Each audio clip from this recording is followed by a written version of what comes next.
Vamos nessa?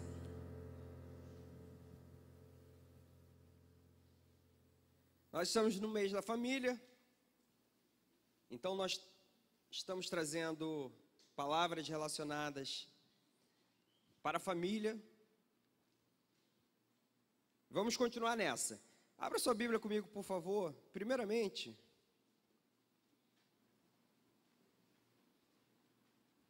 deixa ela aberta aí em Gênesis 2:24.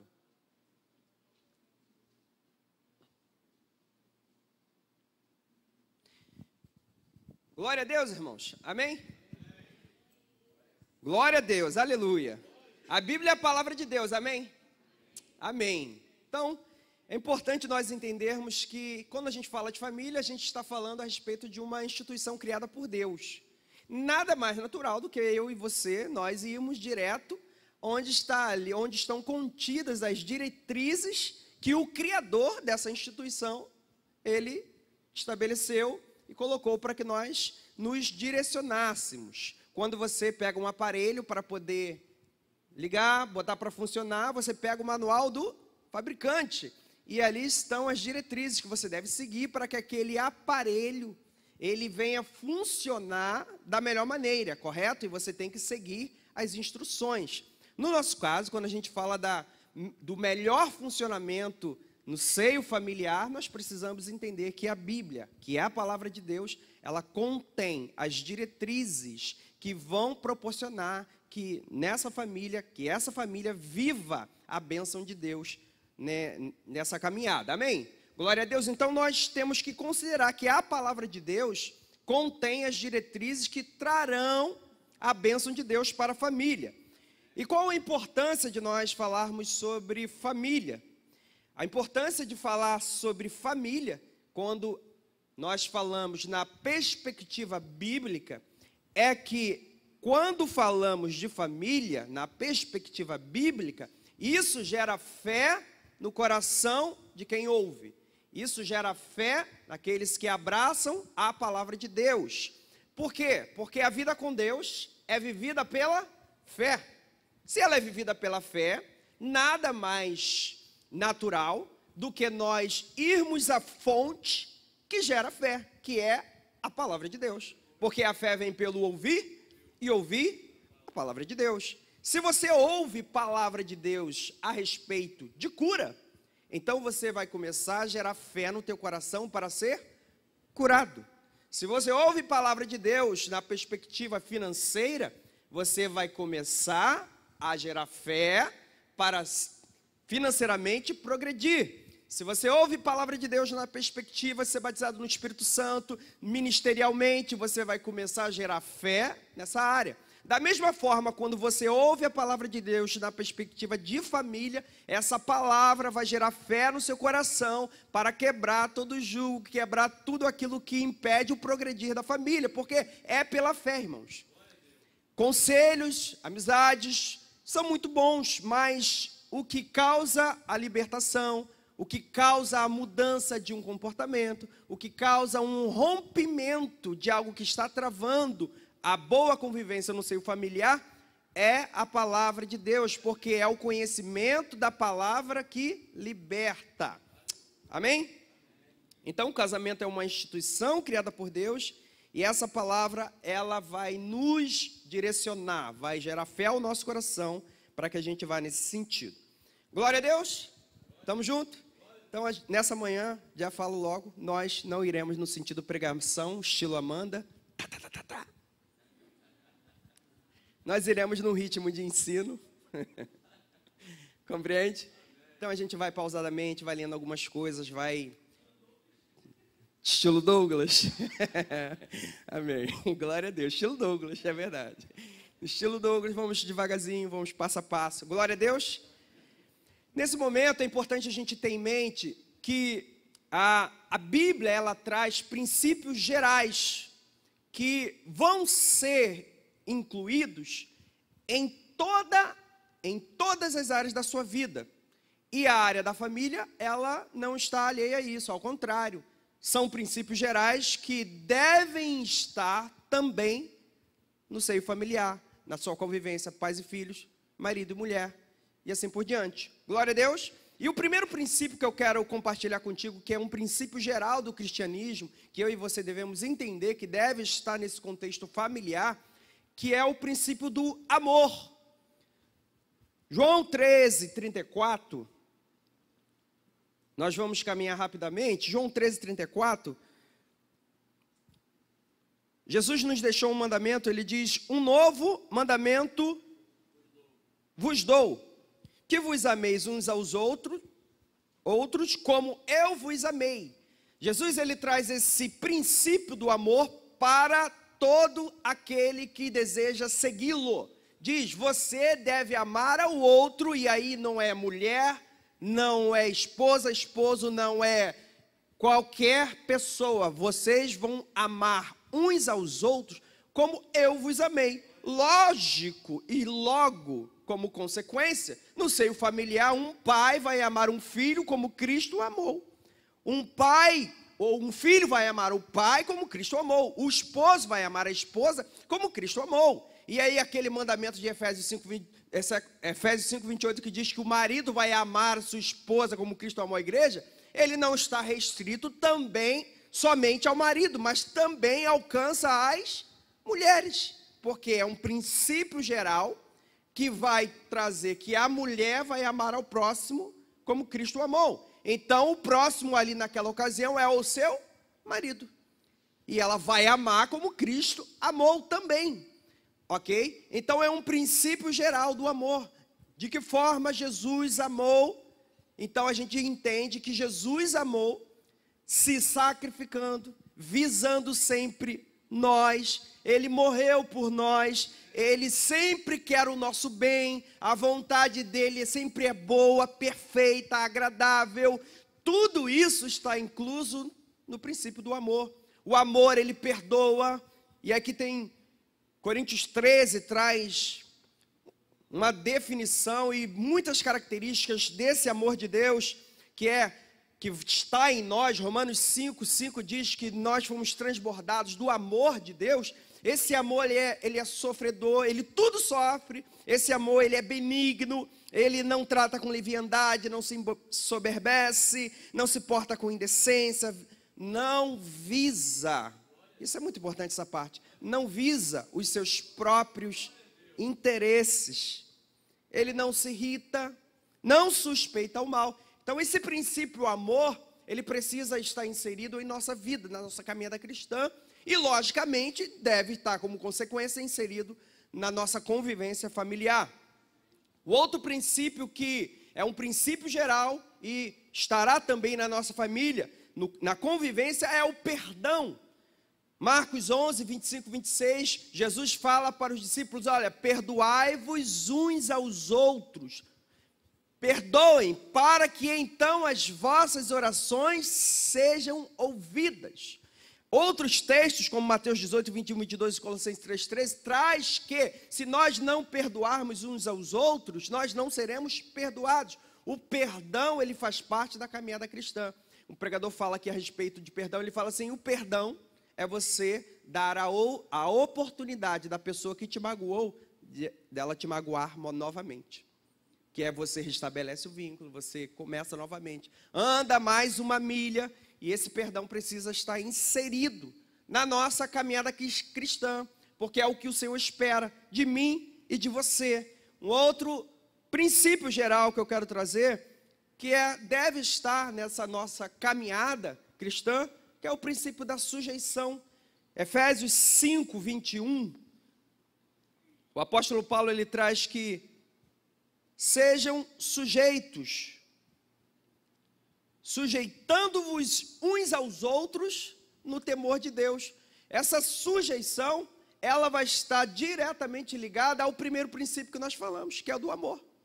Porque quando nós amamos, nós não visamos o nosso interesse pessoal em primeiro lugar. Nós visamos sempre o outro.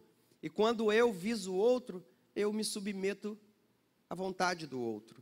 E aí você vai perceber que esse é um princípio geral.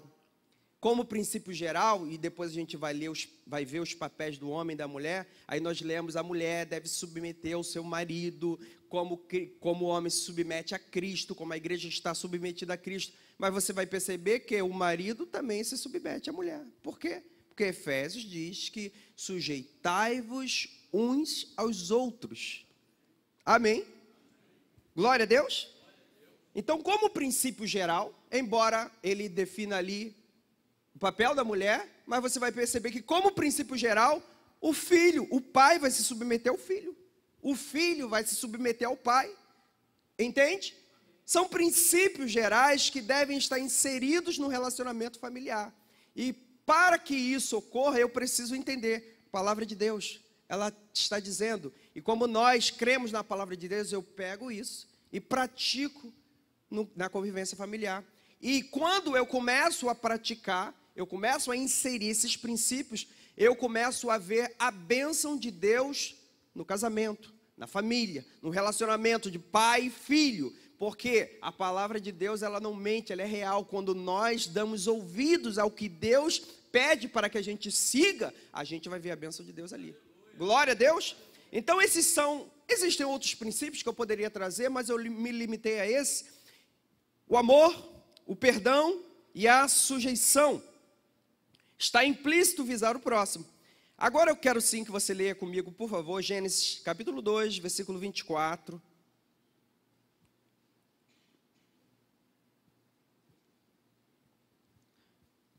Diz assim: portanto, deixará o homem pai e mãe, e se unirá à sua mulher, e serão ambos uma só carne. Este verso aqui, ele traz exatamente ali a instituição familiar, Deus, próprio Deus, dando ali o passo em que o homem, ao se unir à sua mulher, estaria formando uma unidade familiar. Nesse versículo, nós podemos extrair algumas verdades que vão dar base a essa constituição familiar, que é, primeiramente, segundo esse texto, nós percebemos que a união do homem com a mulher, ou a união familiar, ela é monogâmica. O homem, ele vai se unir à sua mulher e não às suas mulheres. Por isso, a poliginia, né, que é a mulher ter muitos homens, ou poliandria, o homem ter muitas mulheres, ela não é devida. O casamento é entre um homem e uma mulher. É um casamento monogâmico. Ele também é um casamento heterossexual. O homem vai se unir à sua mulher e não o homem vai se unir a um outro homem, ou a mulher vai se unir a uma outra mulher. Na perspectiva bíblica, o casamento é entre um homem e uma mulher. É um casamento heterossexual. É um casamento monossomático. Os dois vão se tornar uma só carne, um só corpo. Eles vão se juntar. E de fato você percebe que a própria união sexual, que é o texto ligado diretamente a essa questão, você vai perceber que é o encaixe perfeito do homem com a mulher. O homem se encaixa perfeitamente, anatomicamente, com a mulher. Então, o casamento, segundo Gênesis 2:24, é monossomático, uma só carne. Segundo ponto que eu extraio desse texto de Gênesis 2:24 é que é o rompimento do vínculo paterno e a assunção de um novo vínculo. Ele diz: deixará o homem, o seu pai e a sua mãe, e se unirá à sua mulher. O casal, a partir do casamento, inicia um novo vínculo, uma nova jornada de vida. Não significa que não significa que não haverá comunicação entre pai e filho, que eles não vão se relacionar. Não é isso que está falando, só está dizendo que ele vai deixar o vínculo que estava anteriormente, vivia a sua vida com os seus pais, na casa dos seus pais. Agora ele vai deixar os seus pais e ele vai iniciar um novo vínculo com a sua esposa. Ele entra numa nova configuração e a partir desse momento eles vão construir como uma só carne as suas vidas, juntos em todas as esferas, os dois andando juntos. Em todas as esferas emocionais, vão começar a construir laços afetivos, emocionais, vivendo as suas experiências de aflições, de dores, de conquistas, de perdas. Os dois vão viver cada momento juntos. O homem com a mulher, o esposo com a sua esposa. Eles estão construindo uma nova vida juntos. Antes, como filho, ligado aos pais, agora o marido ligado à sua esposa. Vão construir juntos a sua vida espiritual. Vão orar juntos, vão caminhar juntos, ministerialmente vão andar juntos. Vão construir a sua vida financeira juntos.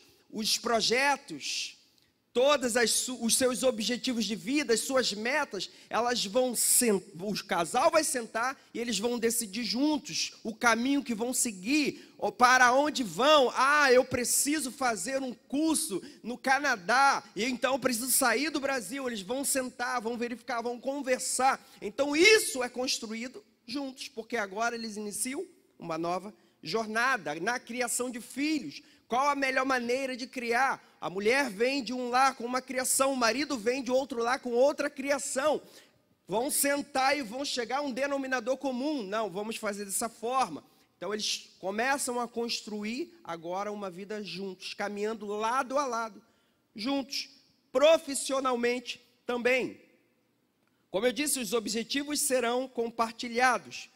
E nessa caminhada do casal, eles vão construir a sua individualidade como casal. Somente eles dois. Por isso a necessidade do desligamento do pai e da sua mãe. E essa individualidade do casal, ela não pode ser perdida quando vierem os filhos. Ainda que com os filhos, essa intimidade do casal, a individualidade do casal, ela deve persistir mesmo após os filhos. Os casais terão os seus momentos únicos com os filhos, mas devem preservar também a intimidade do casal. Eles devem procurar separar tempo para o casal, para a individualidade do casal. Como eu disse, é a emancipação da vida. A partir desse momento vão viver suas experiências. E é lógico que há algumas exceções com relação a esse desligamento. Algumas pessoas de N situações, precisarão estar ligadas ao seu pai, à sua mãe, muitas vezes morarão no mesmo lugar.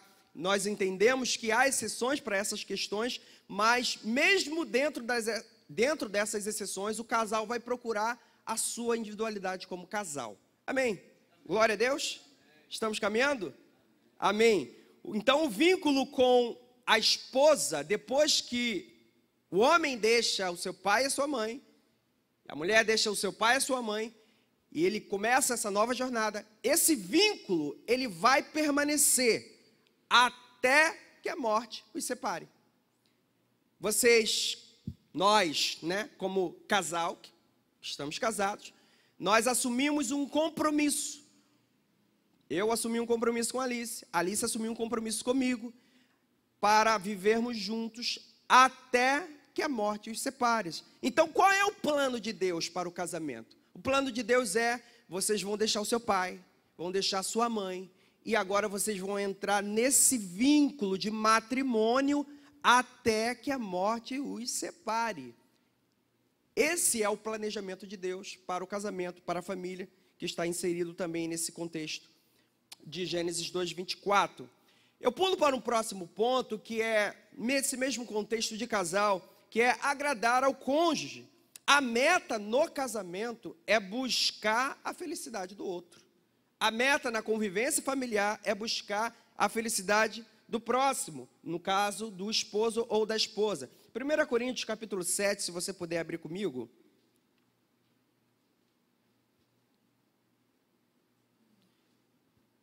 1 Coríntios capítulo 7, versículo 33, diz assim: mas o que é casado, Paulo está falando a respeito da pessoa se dedicar à obra de Deus.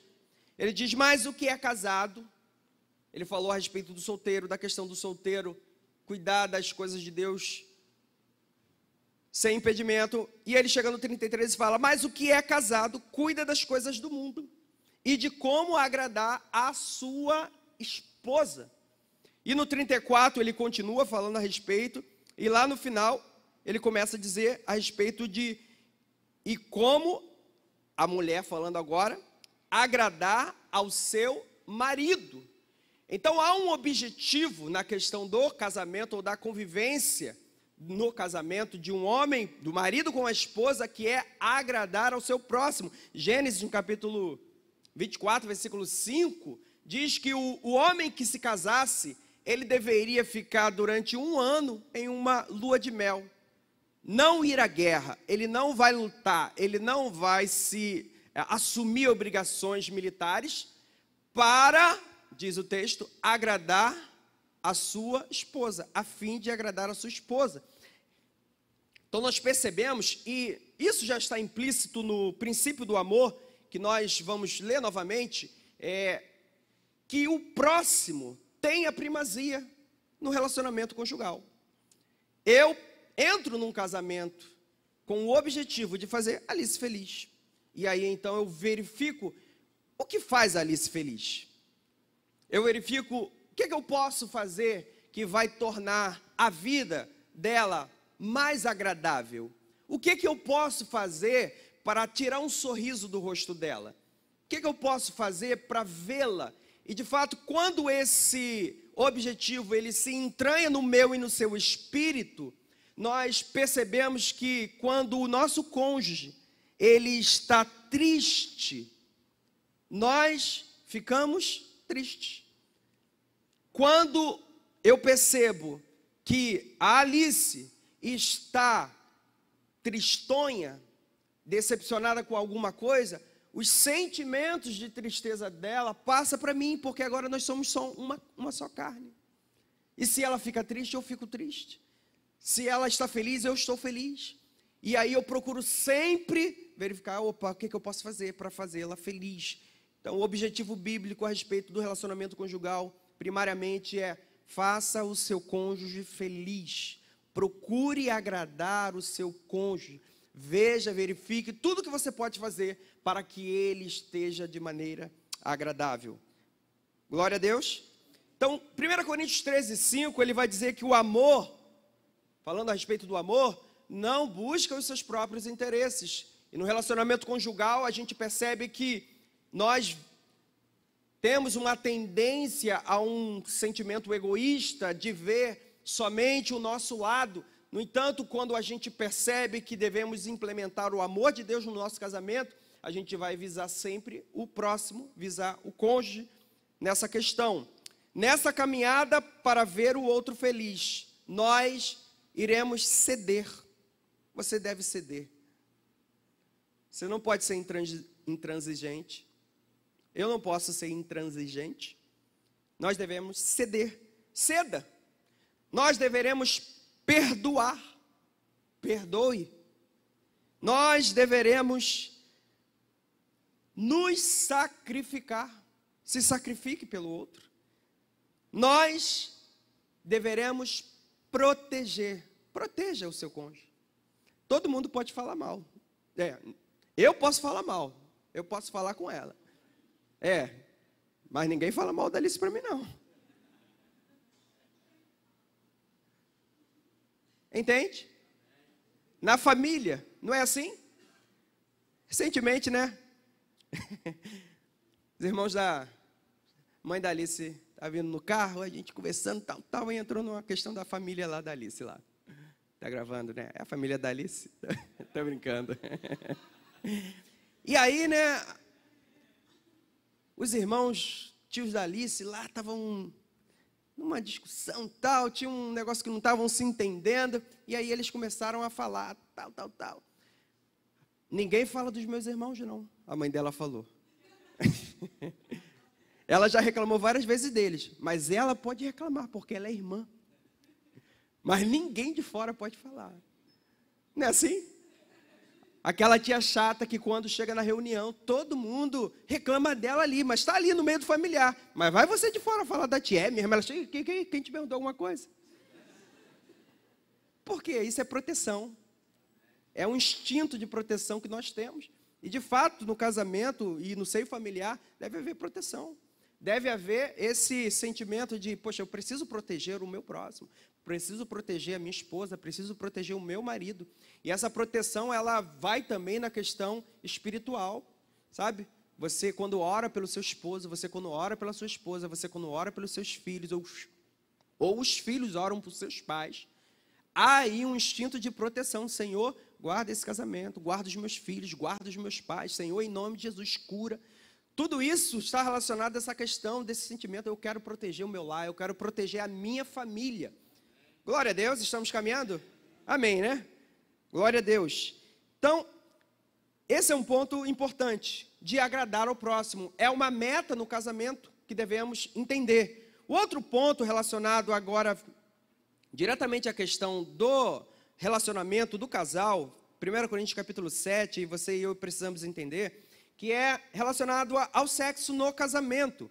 1 Coríntios 7, capítulo 3, versículo 5, diz que o marido, ele pague à mulher a devida benevolência, falando a respeito do sexo, e da mesma sorte a mulher ao marido. A mulher não tem poder sobre o seu próprio corpo, mas tem no marido, e também da mesma forma o marido não tem poder sobre o seu próprio corpo, mas tem a mulher. Não vos priveis uns aos outros, senão por consentimento mútuo, por algum tempo, para vos aplicardes ao jejum e à oração, e depois ajuntai-vos outra vez, para que Satanás não vos tente pela vossa intemperança. Primeira coisa que nós precisamos entender é que o sexo é uma dádiva de Deus para ser vivida no casamento. O sexo é bom, o sexo foi criado por Deus para o homem. O sexo é para ser vivido no casamento. Então, nós percebemos pela palavra de Deus e pelo texto que nós acabamos de ler, que o sexo é uma ordenança no casamento. De modo que, antes do casamento, a prática do sexual, ela é errada aos olhos de Deus, porque é a fornicação. Se é praticada fora do casamento, ela também é errada, porque ela foi criada para ser vivida dentro do casamento. E sendo assim, é adultério. Agora, quando fala a respeito dentro do casamento, ela passa a ser uma ordenança. Então, a ausência do sexo no casamento, ela não é bem-vinda, ao contrário, ela é incentivada por Paulo para que seja praticada. Provérbios capítulo 5, versículo 15, vai dizer que o sexo deve ser motivo de alegria com a mulher que você escolheu para viver essa vida juntos. Capítulo 5, versículo 15, leia comigo, por favor. Salomão escreve assim: bebe água da tua fonte e das correntes do teu poço. Derramar-se-iam as tuas fontes por fora e pelas ruas os ribeiros de águas? Sejam para ti só, e não para os estranhos contigo. Seja bendito o teu manancial, e alegra-te com a mulher da tua mocidade. Como a serva amorosa e gazela graciosa, os seios te saciem todo o tempo, e pelo seu amor sejas atraído perpetuamente. Nós percebemos a respeito desse texto, ele diz, alegra-te com a mulher da mocidade. E ele vai diretamente à questão sexual, dizendo para a gente beber dessa água pura, falando a respeito de que quando eu decido a fidelidade com a minha esposa e vivo esse relacionamento sexual dentro do casamento, eu estou desfrutando de uma água pura, do amor no casamento. Ele diz, beba a água pura de um poço novo, falando a respeito de você e eu, nós estarmos compenetrados nessa missão, experimentando a satisfação que vem do amor e da pureza. O sexo, ele foi criado por Deus para ser vivido no casamento. Nós sabemos que no céu não haverá casamento. Por consequência, entendemos e concluímos que não haverá o sexo. Então, Deus o criou para ser vivido aqui, dentro do casamento. Amém, irmãos? Então, você tem uma fonte pura de amor em casa, a sua esposa e o seu esposo. Desfrute. Não é verdade? Amém? Glória a Deus. Muitas questões relacionadas a isso, às vezes, está muito não com relação a propriamente o praticar, mas sim a frequência, porque homem tem uma configuração, a mulher tem outra, e a Bíblia ela não fala a respeito disso. Mas um pastor, comentando a respeito de um gabinete que ele fazia com um casal, que a mulher reclamava que ele só ia até a mulher para sexo, e ao contrário, o homem também reclamava, entendendo que ela não tinha uma vontade no nível que ele gostaria que tivesse. E aí eles foram conversar, então esse pastor, ele chega e senta para o casal e fala assim, mas qual seria a sua frequência ideal nessa área sexual? E ele fala, de repente uma vez por dia já estaria legal, e 7 vezes por semana. Aí a mulher falou assim, seria mais ou menos 2 ou 3 vezes por semana. Aí o pastor ali falou assim, por que então que vocês não usam a matemática para resolver isso? Soma, divide por 2 e tira a média. Mas o que eu concluo com isso? Que com relação a essa questão, é uma conversa do casal. O casal precisa sentar, conversar, um entender o lado do outro, tomando como base o princípio do amor, visando o outro, visando o interesse do outro. Glória a Deus. Quarto ponto com relação a essa questão sexual, Hebreus 13, 34. Venerados entre todos seja o casamento e o leito sem mácula. Mantenha a pureza sexual no casamento e guarde a fidelidade para com o seu cônjuge. O casamento, ele é uma instituição criada por Deus. Então, eu e você temos a missão de sempre verificar com relação a essa questão, se estamos entrando em práticas que ferem os princípios de Deus, como a infidelidade, como práticas sexuais que vêm constranger o Espírito Santo, e cada um, nós temos o Espírito Santo. Amém? Glória a Deus. Amém. Glórias a Deus. Nesse ponto, eu entro com relação aos papéis no casamento. Se você puder abrir comigo, Efésios capítulo 5, versículo 22.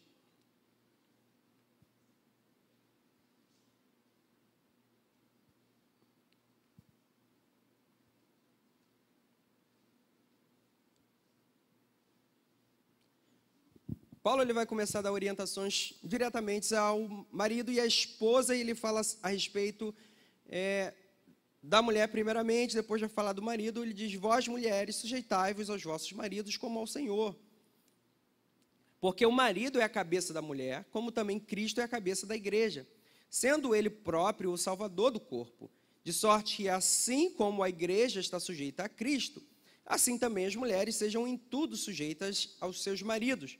Vós, maridos, amai vossas esposas, como também Cristo amou a igreja, e a si mesmo se entregou por ela, para a santificar, purificando-a com a lavagem da água, pela palavra, para apresentar a si mesmo igreja gloriosa, sem mácula, nem ruga, nem coisa semelhante, mas santa e irrepreensível. Assim devem os maridos amar as suas próprias mulheres, como aos seus próprios corpos. Quem ama a sua mulher, ama a si mesmo, porque nunca ninguém odiou a sua própria carne, antes a alimenta e sustenta, como também o Senhor a igreja, porque somos membros do seu corpo, da sua carne e dos seus ossos. Por isso deixará o homem seu pai e sua mãe, se unirá à sua mulher, e serão dois uma só carne. Grande é este mistério, digo, porém, a respeito de Cristo a igreja. Assim também vós, cada um em particular, ame a sua própria mulher como a si mesmo, e a mulher reverencie o marido. Primariamente, com relação a essa questão da mulher, a Bíblia traz que a mulher, ela é a companheira idônea, é a auxiliadora idônea, que estará ali ao lado do seu marido, sob a mesma missão de construir essa família. Então, não há ninguém mais capaz de estar ali ao lado do marido do que a sua própria esposa, que foi capacitada por Deus. Esse texto a respeito da submissão, ele causa urticária em muitas questões, muito por conta de comportamentos de maridos que se utilizavam desse texto, maridos cruéis, maridos autoritários, maridos egoístas, que subjugavam as suas esposas e, ao final de tudo, utilizavam esse versículo como se fosse fundamento para um comportamento totalmente carnal, quiçá incrédulo. e aí essa palavra ela acabou criando-se uma aura de negatividade com relação à submissão. Mas nós vamos perceber que a submissão ela é leve quando ela é relacionada aos princípios de Deus. Por quê? Porque o Senhor, o próprio Senhor, que estipulou isso para ser o papel da mulher no casamento. E nós vimos que ele não está restrito à mulher, o homem também vai estar submisso à sua mulher como princípio geral. Então, não há que se pensar em estranheza com relação a essa questão, porque cabe aos dois com relação a essa questão. Então, essa submissão da mulher como submissão a Cristo. Paulo ele compara a submissão da mulher como submissão a Cristo. E você percebe que Cristo, estando do outro lado do polo, ele é uma pessoa amável. Alguém aqui, por um acaso, tem dificuldades em dizer eu sou submisso a Cristo? Não, ao contrário. Nós nos orgulhamos, na verdade. Não, eu sou submisso a Cristo. Por quê? Porque a gente entende que essa submissão é algo bom, é algo agradável. Por quê? Porque do outro lado está um Senhor Jesus que quer-nos o bem. Ele ama fazer bem para todos nós. Ele ama para que a gente viva bem. Então nós estamos orgulhosos de estarmos nessa relação com Cristo. Porque mesmo Ele sendo o nosso Senhor, Ele não é tirano. O Senhor não é tirano. O Senhor não é cruel. Ele não é dominador. Ele não é egoísta. Ele procura realizar os nossos desejos. Ele nos salvou. E mesmo sendo Deus, nos trata com respeito. Ele respeita a nossa vontade. Então Paulo, na teologia de Paulo, essa configuração entre o homem e a mulher deveria ser seguida desses princípios. Porque a mulher estaria ligada a um homem que vai retratar a característica de Jesus Cristo dentro do seu próprio casamento, como uma pessoa nas características acima. Uma esposa que é casada com um marido, que ele traz consigo todas as virtudes, como nós vamos ver no papel do homem, que Cristo traz para com a igreja, não vai haver problema. Porque o marido que ele procura seguir os princípios de Deus, entenda, ele vai primariamente sempre querer perceber qual é a vontade da minha esposa. E ao final de tudo, vai estar sempre ali um consenso do que é melhor para o casal, do que é o melhor para aquela caminhada. Sempre procurando prevalecer, ou sempre procurando colocar em prática a vontade da sua mulher. Então, uma mulher que é casada com um homem que segue esses princípios, há leveza no casamento. Não há peso, não há dificuldade. E isso para ela, assim como a igreja está submissa ao Senhor, não é um peso, ao contrário, é uma liberdade. Assim também, quando no casamento o marido começa a tratar a mulher como Cristo tratou a igreja, há leveza. Não tem peso em cima dessa palavra. Então Jesus, Paulo traz esse modelo para que na configuração do casamento o esposo e a esposa venha assumir os seus papéis. E na verdade é isso. O casamento, o homem e a mulher, eles assumem papéis no casamento, assumem uma função. Então nós não podemos entender essa palavra submissão como sendo uma significação de inferioridade. Não é inferioridade, é somente a assunção de um papel. Por que não é inferioridade? Porque a mulher, ela foi criada à semelhança de Deus, assim como o homem.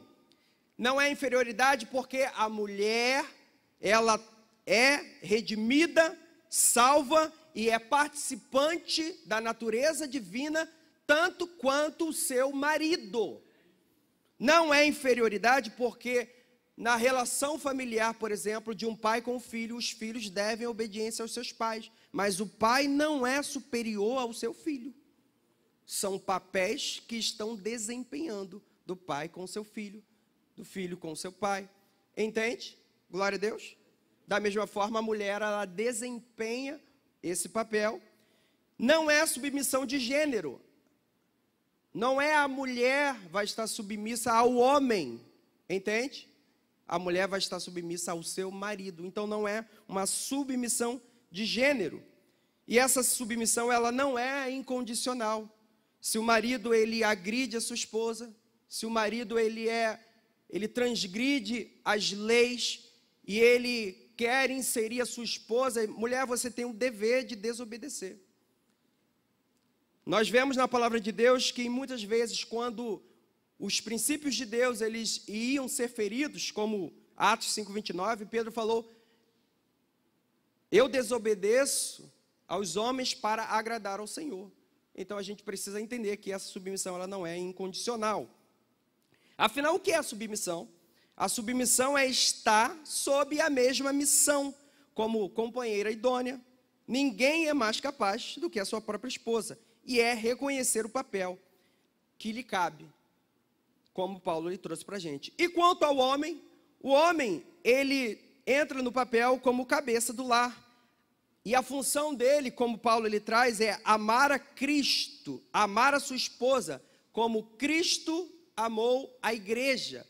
E esse papel traz para o homem um desafio, o desafio de sempre estar disposto a se sacrificar pela sua esposa, a sempre verificar a vontade da sua esposa. Ela tem primazia com relação ao seu trabalho, ela tem primazia com relação ao ministério na obra de Deus. A esposa, ela tem primazia com relação aos pais. A esposa agora é a sua companheira de jornada. Então nós, como homens, devemos entender que precisamos exalar o bom perfume de Cristo dentro do lar para com a nossa esposa. E a tarefa ou a incumbência maior que eu vejo no relacionamento conjugal cai sobre o homem, porque ele vai amar a sua esposa como Cristo amou a igreja, que é um patamar muito alto. Glória a Deus, amém? Estamos caminhando?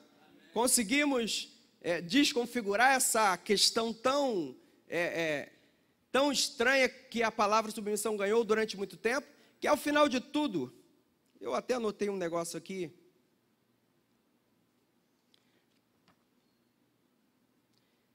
Ao final de tudo, no casamento, ambos precisarão submeter-se como um princípio geral do cristianismo. Sabe? Ceder. Ambos precisarão entender que o outro tem uma vontade e como princípio geral, minha meta é agradar o próximo. E assim a gente vai construindo um casamento juntos nessa caminhada cristã. Glória a Deus. Eu quero partir aqui para o último ponto, acredito que é o último ponto.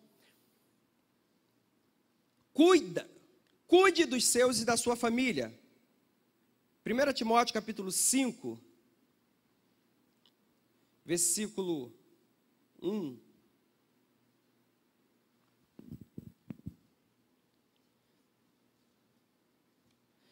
Paulo, ele escrevendo a Timóteo, ele diz, não repreendas asperamente o ancião, mas admoesta-o como o pai, aos moços como a irmãos, as mulheres idosas como a mães, as moças como a irmãs, em toda a pureza.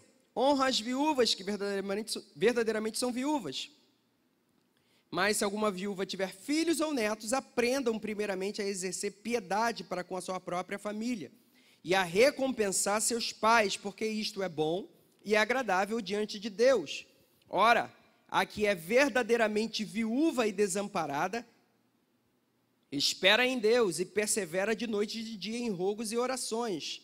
Mas a que vive em deleite, vivendo está morta. Manda, pois, estas coisas para que elas sejam irrepreensíveis.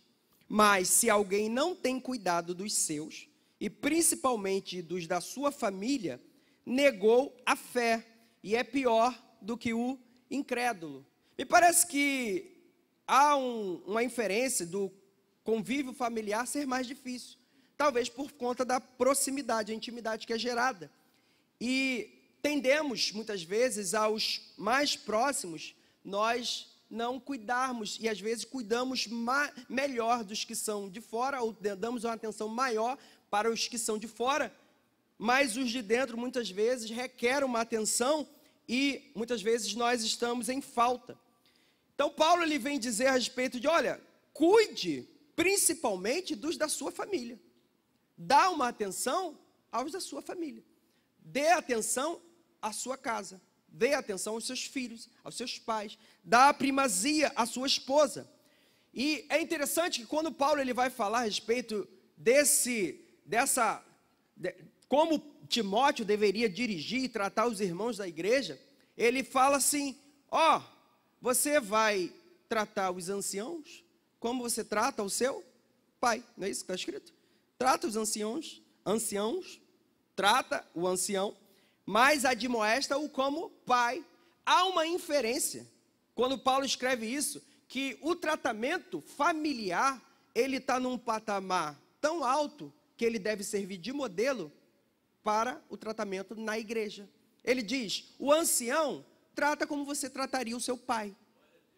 O que ele infere com isso? O que nós inferimos com isso? Que o tratamento com o pai está num padrão, num patamar tão alto, que eu vou usá-lo como parâmetro no relacionamento da igreja. Quando eu vou tratar aqui as moças, jovens, diz, trata como se fossem suas irmãs. O que ele diz? Como é que trata a sua irmã? Infere-se que o tratamento com a irmã seria um tratamento respeitoso, um tratamento bom, um tratamento honesto, num patamar tão alto que serviu de parâmetro para a igreja, para o tratamento dentro da igreja. E Paulo fala para Timóteo, Timóteo, pega isso. Por isso que ele vai dizer mais à frente, quem não cuida dos seus e os da sua família, tem negado a fé. Tem negado a fé. O que ele está dizendo com isso? A fé cristã carrega consigo o princípio que os seus familiares precisam ser tratados em alta estima. Legal isso. Porque Paulo, ele, embora esteja orientando Timóteo a direção na igreja, ele entra numa questão familiar dizendo, olha, trata os da sua família. Porque é dessa forma que deve ser feito. Você percebe que a palavra de Deus, ela sempre vai trazer uma atenção especial à sua família. Josué 24:5 diz, olha, eu e minha casa serviremos ao Senhor. Quando Paulo está pregando aquele guarda, Atos 16, aí ele fala, olha, crê no Senhor Jesus e tu serás salvo. Não, ele se preocupou com a família do guarda. Serás salvo tu e a tua família. O plano de Deus na sua vida inclui a sua família também. Quando Deus ele disponibiliza um caminho para você, uma obra, uma caminhada na obra ministerial com Ele, o plano que Ele tem para a sua vida, Ele inseriu também a sua família junto. Quando Abraão foi chamado, não foi somente Abraão que foi chamado, Sara foi junto. Quando Noé foi chamado Noé, a sua esposa e seus filhos. Quando nós vemos o Senhor separando os homens, quando o Senhor trouxe a salvação para José, a salvação ela não ficou restrita a José, ela alcançou toda a família. Por quê? Porque a família é projeto de Deus. O Senhor falou, Abraão, em ti serão benditas todas as famílias da terra. Por quê? Porque o plano de Deus é abençoar a família, porque a família é a criação de Deus. Amém? Se você estiver aí com alguém da sua família, se você puder ficar perto dele, levanta, eu quero orar contigo. Chamar os músicos.